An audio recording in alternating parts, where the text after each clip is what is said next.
Oluwemimo, thank you for taking the time out to join us today. Mimi?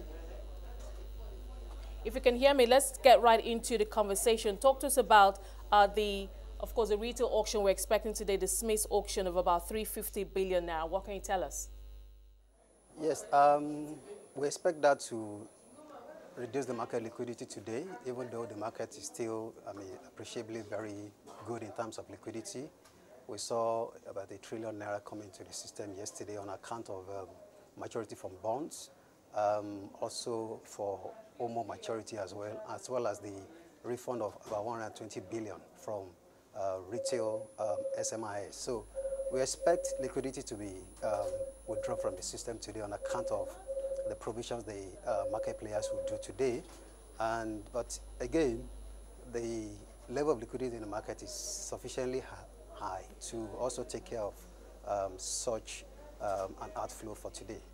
Now, the CBN is now offering longer-term naira contracts to, of course, get in more investors and, of course, to offset that depreciation we continue to see in the external reserves. As a trader, what does this mean for the market? Well, it means a lot for the market. First and foremost, it means we will see more inflows from the FPIs, the FDIs, and, of course, some other sources.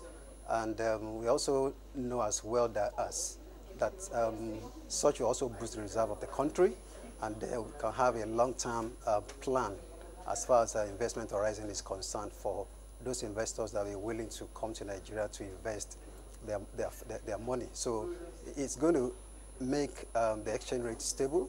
It's going to encourage more inflows for the economy, and then it's going to also ensure that the reserve is also receives a boost by such a new initiative. Okay, final point on the FX market. How has the naira performed against the dollar so far this week, especially at the INE window? Okay, at the INE window this week, for instance, yesterday we saw a depreciation of about 70 kobo yesterday. Sorry, 7 kobo yesterday. And the market there closed at around 364.92 naira to $1. So if I may just link the new initiative of the naira settled OTC FX feature, I think that is going to ensure we have more flows in that market. We also expect that there will be stability in the exchange rate, and maybe we'll see in medium term, maybe we'll see a slight appreciation on the exchange rate at the INE window. Now, we're also hearing that there might be another 3.3 or 3, well, somewhere between 3 and 3.3 billion dollar euro bond being floated this year by the country. How much of a boost would that be for the reserves?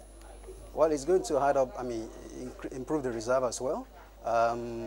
We expect that auction will also be oversubscribed like we had in the past, and we don't see this to be an exception at all. So it's going to improve the reserve considerably. It's going to also show that the Nigerian market is also a haven of investment. A safe place for investment for people that are willing to patronize the country.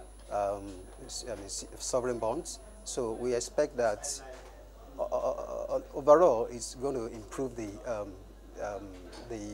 foreign reserve of the country. Ghana was able to float a 40-year euro bond somewhere around 7 to 8%. You can correct me if I'm wrong. And I'm just wondering, is there a chance that perhaps Nigeria can also begin to look at extending the maturity on those euro bonds? It's a possibility. We've done it locally. We have 2049 bond to the market, which is the 30-year bond, so which is something to act as a starter. So I believe if Ghana could do it, Nigeria can even do better. So it's something that can be done in this country. All right, Oluwemimo, thank you for talking to us today. We appreciate your time on the show.